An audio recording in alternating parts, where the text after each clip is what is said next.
आज ही के दिन, यही चैत्रीय प्रतिपदा के दिन, यही इसको कहते हैं नया संवत्सर, नया वर्ष। हिंदू धर्म में क्यों कहा जाता है? आज ही के दिन ब्रह्मा जी ने महाराज सृष्टि की रचना करना प्रारंभ करा था। आज ही के दिन भगवान शिव और ब्रह्मा का संवाद हुआ था। सीधे भगवान शंकर ब्रह्मदेव के पास जाकर बोले थे, हे ब्रह्मदेव, आप सृष्टि की रचना करिए। तो ब्रह्मा जी ने पूछा था, सारे नक्षत्र आपने बनाए, सारे दिन आपने बनाए, सारी घड़ियां आपने बनाई, सारा पल आपने बनाया, मनुष्य की श्वास गिनती, काउंटिंग, अर्थात मनुष्य के शरीर की रोमावली, ये सब आपने निश्चित करी है। मनुष्य की कितनी धड़कन चलेगी, कितनी श्वास चलेगी, 21,600 श्वास जो मानव के शरीर से प्रतिदिन निकल रही है, 3.5 करोड़ रोम छिद्र जो मनुष्य के शरीर में बने हुए हैं, ये संपूर्ण बनाने वाले आप हो। एक एक घड़ी, एक एक पल, एक एक नक्षत्र, एक एक समय बनाने वाले आप हो। हर श्वास को बनाने वाले आप हो। तो आपसे मुझे कहना है कि एक निर्माणकर्ता ब्रह्मदेव, आप ब्रह्मा जी करें तो एक काम करो ना कि सृष्टि की रचना भी आप करो। भगवान ब्रह्मा ने शिव जी से कहा कि सृष्टि की रचना आप करिए।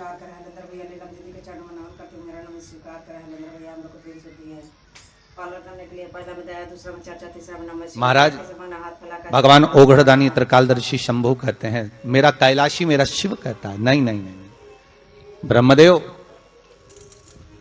सृष्टि की रचना करने को तो हम कर दें, मना नहीं है, पर भगवान विष्णु की नाभि से आप प्रकट हुए हो।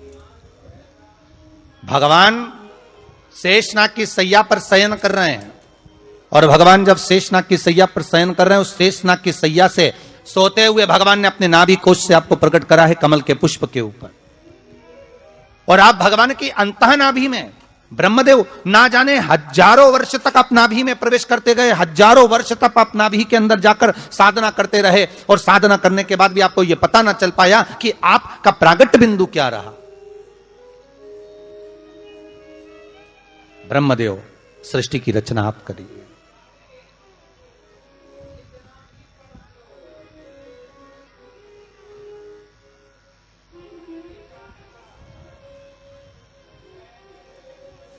ब्रह्मा जी कह रहे हैं, नाथ इस सारे ब्रह्मांड को रचना करना है, कर दूंगा, मना नहीं, पर रचना करता भगवान ब्रह्मा जी कहते हैं कि मैं संसार को एकाग्रित करूं, उससे पहले 33 कोटि देवताओं को मुझे एकाग्रित करना, और सारे 33 कोटि देवता एक जगह पर आकर विराजमान हो जाएं, ऐसी कोई व्यवस्था करना। शंकर भगवान ने कहा, बनाओ ब्रह्मदेव, तुम निर्माण करो। ब्रह्मा, शास्त्र कहता है कि भगवान शिव स्वतः, शंकर तो शंकर है, भगवान शंकर ने एक मट्टी का सुंदर सा भाग ढेला एकत्रित करा, उस ढेले से भगवान ने एक सुंदर कुंभ का निर्माण करा, एक सुंदर कलश का निर्माण करा।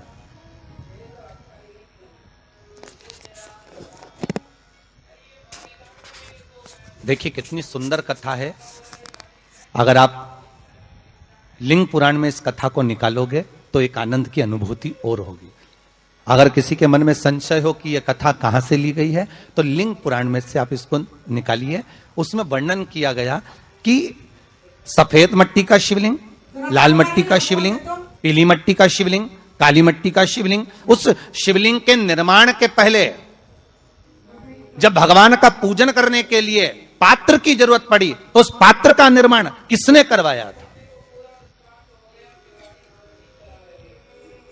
और सबसे पहला पात्र निर्मित, सबसे पहला पात्र का निर्माण, ये तांबा, सोना, चांदी, पीतल, इनके पात्र तो बाद में बने साहब। सबसे पहला पात्र बना ही काय का था? जम के बोलिए जरा, काय का बना था? सबसे पहला पात्र था ये मिट्टी का। आज भी हिंदू धर्म में भले तुम्हारे घर में सोने के कलश हो, भले चांदी के कलश हो, भले तुम्हारे घर में पीतल और तांबे के पात्र रखे हों, पर आज भी अगर ब्राह्मण कहेंगे कि हमें कोई यज्ञ करना है, अनुष्ठान करना है, हमें ये स्थापना करना है, तो ब्राह्मण एक ही बात कहेंगे कि तांबा, पीतल, चांदी के हमें पात्र नहीं चाहिए। ब्राह्मण कहेगा हमें मिट्टी के कलश लाकर रखो, हमें मिट्टी के कलश चाहिए।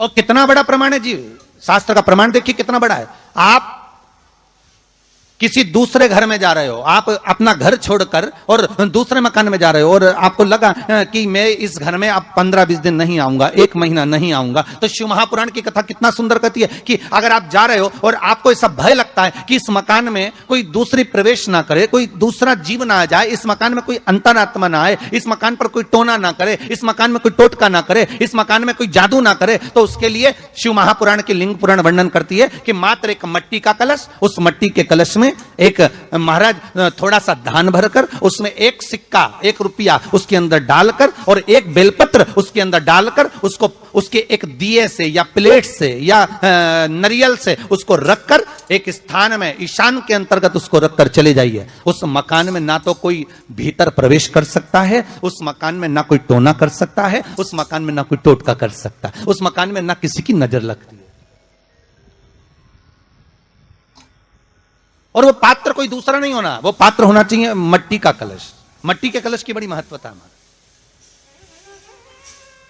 अब तो थोड़ा सा महाराज हो गया कि लोग हम मट्टी का कलश अगर तुम दोगे भी तो ब्राह्मण क्या काम में लेगा, तो ब्राह्मण जन कह देते हैं थोड़ा तांबे के 4 कलश लेकर आइए हो, तुम जरा स्टील के 5 कलश लेकर आइए, आप तुम तांबे के या ये बर्तन लेकर आइए। पहले इसका प्रमाण नहीं था, पहले प्रमाण था केवल मट्टी का कलश। स्थापना जो थी वो मट्टी का कलश, विराजमानता थी मट्टी का कलश,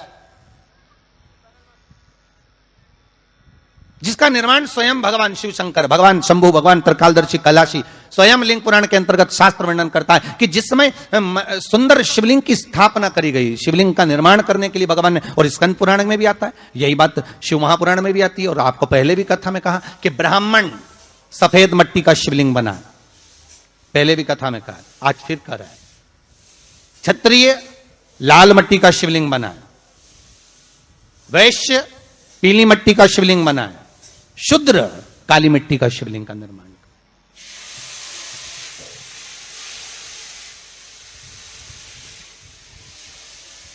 काली मट्टी का शिवलिंग का निर्माण।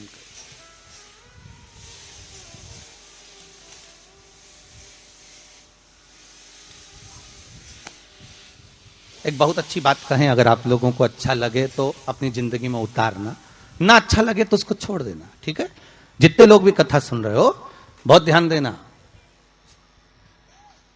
ये जो पानी पीने का जो मटका होता है ना, जिसको हमारे यहां कलश कहा जाता है, हंडा कहा जाता है, जिसको हमारे यहां परिंडा कहा जाता है, मटका कहा जाता है, तो पहले जो मटका चलता था वो लाल कलर का चलता था, ठीक है। उस पर कलाकृति करते थे लोग, उस पर डिजाइन करते थे। आपके यहां भी होगा, जितने लोग कथा सुन रहे हो ना, आपके यहां भी मटका होगा, लाल कलर का चलता था। अभी अभी जो मटका चल रहा है ना, उसका कलर चेंज कर दिया गया। कौन सा कलर का हो गया? वो काले कलर का बेचने लगे। तो वो बेचने वाला क्या कहता है कि साहब ये सफेद, ये लाल जो मटका है ना, इस मटके से मजबूत अगर कोई मटका है तो वो काला है। बोलो सही है कि गलत है? अरे बोलो तो सही है ना। आप कभी जाओगे बाजार तो कह देगा, कुमार भी कह देगा, ये जो मटका है ना लाल वाला, इस लाल वाले मटके से मजबूत ये काला वाला मटका है, ये काला मटका है। और महाराज इससे पानी ज्यादा ठंडा ये कर देगा।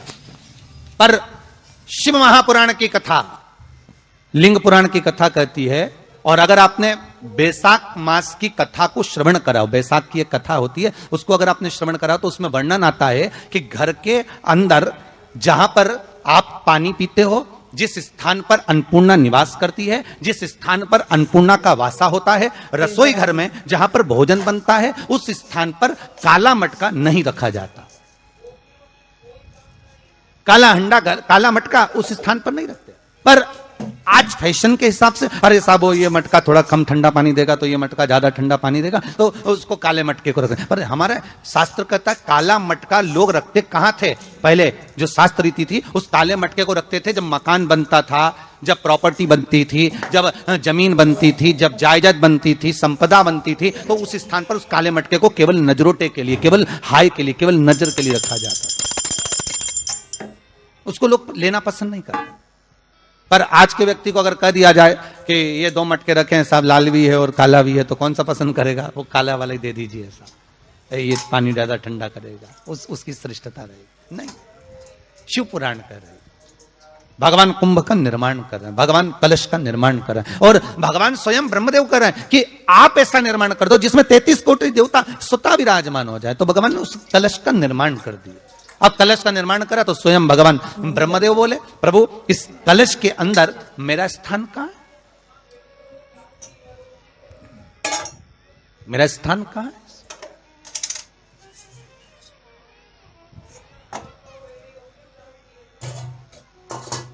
रख दे। बहुत ध्यान देना महाराज, कलश का जो मुख होता है उस मुख पर भगवान विष्णु का स्थान होता है। किसका स्थान है? भगवान विष्णु का। थोड़ा सा नीचे आओगे, जहां से कलश का मुख दबा हुआ होता है, वह जगह भगवान स्वयं शिव की होती है। किसकी जगह है? भगवान शंकर की। कलश का अग्रभाग, नीचे का भाग जहां से फैला हुआ होता है, वहां ब्रह्मा का आधिपत्य स्थापित होता है। फिर कलश का जो नीचे का भाग होता है वो भगवान शिव और शक्ति का स्थान होता है। कलश के बाहरी भाग में, जहां पर बाहर का हिस्सा होता है, उस कलश के बाहरी भाग में 33 कोटि देवताओं को भगवान शंकर ने लाकर विराजमान किया होता है। महाराज भगवान शंकर 33 कोटि देवताओं को निमंत्रण देकर उस कलश में विराजमान कर दिया।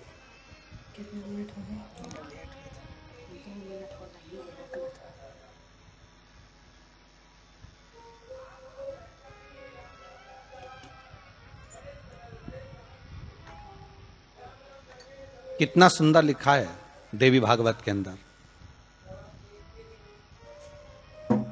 कि जहां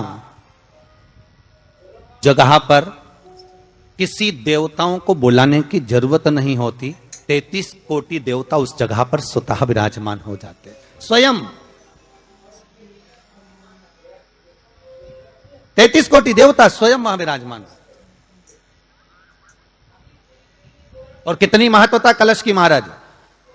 आप लोगों से भी निवेदन है, क्षेत्रीय प्रतिपदा है आज, जिनके घर में ज्यादा रोग हो, बीमारी हो, ज्यादा तकलीफें आ रही हो, कष्ट बढ़ रहा हो, बीमारियां बढ़ रही हो, या भय लग रहा हो, डर लग रहा हो, हृदय चित्त में कहीं ना कहीं आपको भय का भान हो रहा हो, तो एक लोटा पानी, एक कलश में जल भर कर रख लीजिए और रात भर उसको रखे रहने दो। नवरात्रि चल रहा है, उस कलश को रात भर रखकर सुबह सुबह उस कलश में एक बेलपत्र डालकर उस जल को नीम के पेड़ के नीचे, जहां चैत्री नवरात्रि में नीम के पेड़ के नीचे सारी विद्याएं, आद्य शक्तियां, सारी देवी उस नीम के पेड़ के नीचे विराजमान रहती हैं। उस कलश में एक बेलपत्र डालकर रात भर रखकर उस जल को पूरे घर में घुमाकर उस नीम के पेड़ के नीचे समर्पित कर दीजिए महाराज। घर में भय लगना बंद हो जाएगा, कोई बड़ी बीमारी आपको घेरेगी नहीं, और उस बीमारी से, उस रोग से आप मुक्त रहेंगे।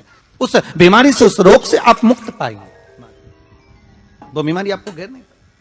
कलश का आज नया संवत्सर है, नूतन वर्ष है। पूरे भारत की भूमि पर और मेरे भारत के जो मानव है, जहां जहां निवास कर रहे हैं, विदेश में भी, पूरी भारत की भूमि पर आज के दिन लोग देवी जी की स्थापना करते हैं। तो क्या स्थापना में क्या रखते हैं? कलश रखते हैं ना। तो कलश किस लिए रखा जाता है? कलश का क्रम क्या है? अपन ने अभी तक कथाओं में बहुत सुना, शिव महापुराण में, कि दिए का महत्व क्या है। अपन ने सुना दही का महत्व क्या है, जल का महत्व क्या है। पूरी शिव महापुराण में अपने अलग अलग महत्व को जाना है। पर यह नवरात्रे में जो शिव महापुराण की कथा शुरू हो रही है, नवरात्रे में जो शिव महापुराण की कथा को हम श्रवण करने के लिए बैठे हैं, इसमें हमारा एक संशय और मिटना चाहिए कि भारत की भूमि पर जब मां आद्य शक्ति की स्थापना होती है, मां जगतजननी को जब विराजमान किया जाता है, या चैत्र नवरात्रे में, शरदीय नवरात्रे में, आषाढ़ी नवरात्रे में, आदिकादिक पौष नवरात्रि में हम शंकर की, हम जगतजननी जगदम्बा की जब स्थापना करते हैं, या हम नूतन घर का प्रवेश करते हैं, या गणेश जी की स्थापना करते हैं, या कोई दुकान को प्रवेश करते हैं, या कोई शुभ कार्य करने के लिए अग्रण्य होते हैं, तो हम कलश की स्थापना क्यों करते हैं? आज शिव महापुराण में शुरुआत में अपन शिव और पार्वती की यही संवाद को लेकर चलते हैं।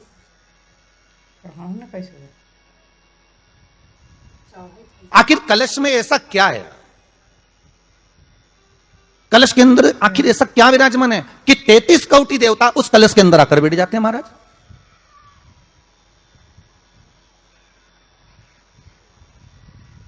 आप कोई यज्ञ करने जा रहे हो, आप कोई पोथी पुराण करने जा रहे हो, आप कोई अच्छा कार्य करने जा रहे हो, तो ब्राह्मण देवता कह देते कलश की स्थापना होगी, कलश की शोभा यात्रा निकलेगी, कलश यात्रा निकलेगी, कलश विराजमान होगा। और आज हर की पौड़ी पर, प्रयागराज में या उज्जैनी में, नासिक में जो बड़े बड़े कुंभ के मेले होते, कुंभ का मतलब भी तो कलश से होता, उसकी महत्वता क्यों है? उस कुंभ की, उस घड़े की महत्वता कहां से प्रकट हो गई? शिव महापुराण की कथा कहती है महाराज, भगवान औघड़दानी शंकर स्वयं आद्य शक्ति जगदम्बा से कहते हैं कि जगदम्बा तू क्या चाहती है बोल। तो जगत जननी जगदम्बा कहती है कि जहां मैं हूं वहां शंकर है, ये आपने कह दिया, पर जहां शंकर है वहां पार्वती का होना जरूरी है। उसके लिए सिद्ध करने के लिए एक स्थान ऐसा बनाया जाए जहां पर शंकर विराजमान है और शंकर के साथ पार्वती विराजमान है। तो शिव जी ने कहा पार्वती उसके लिए मैं तुझे एक सुंदर कलश का निर्माण कर देता हूं।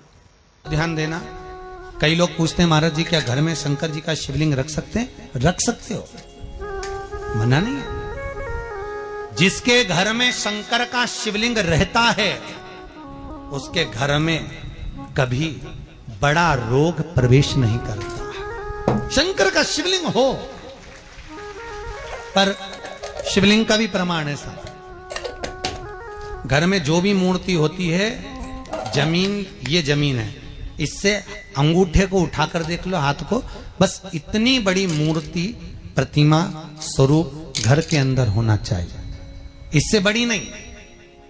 क्योंकि बच्चा जितना छोटा होता है उसको उतनी व्यवस्था कम करना पड़ती है। बच्चा जब बड़ा हो जाता है व्यवस्थाएं बढ़ती चली जाती। और निवेदन है, आप अपने घर के कमरे में दूसरों को अलाउ नहीं करते हो क्या? जेठानी का लड़का आया तुम्हारे कमरे में आकर बैठ गया, देवरानी का आया या ननंद के छोरा छोरी आए तुम्हारे कमरे में बैठ गया, तुम्हें अच्छा लगेगा? चल निकल। अपने कमरे में तो बच्चे कहते हम कहां जाए, दादी के कमरे में जा, क्योंकि बेचारी दादी का कमरा तो पंचायती। अपने कमरे में कोई नहीं होना। और ले देकर केवल एक भगवान का कमरा ही ऐसा होता है, भगवान का मंदिर एक ऐसा होता है जिसमें सब होता है। सब तीर्थ करने गई, कहां? रामेश्वर। गणेश जी भगवान शंकर से बोले पिताजी फिर तीर्थ गई है। शंकर जी बोले बेटा खसक के बैठ जा, पकड़ के लाती होगी।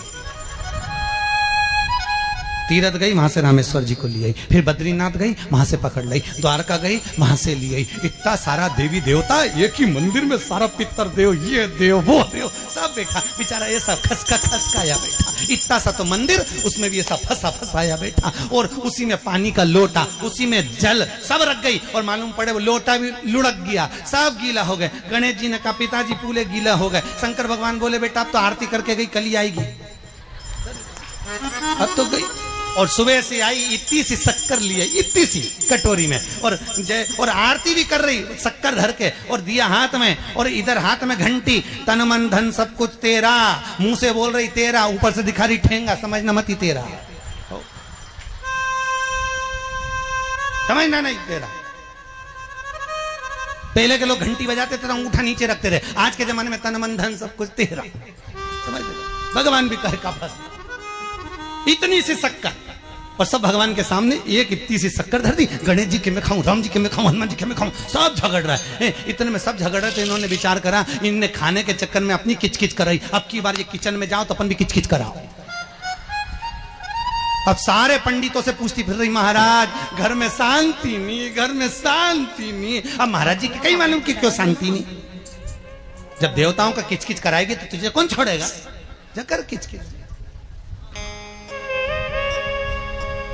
भगवान। और बचा कुचा था तो वो दिवाली दशहरा आया, जन्माष्टमी आई, इतना सारा भगवान के थाली में रख के अचार लेके नटखंडे बैठ गई, आज तो जन्माष्टमी है। और बच्चा कुचा तो पाउडर लिया कौन सा पीताम्बरी, उससे झगड़ती, ऐसा रगड़ूंगी पूरा साफ हो जाएगा। और जन्माष्टमी के दिन ऐसा रगड़ा, भगवान कह रहे राधा आज मेरा जन्मदिन और ये मुझे घस रही।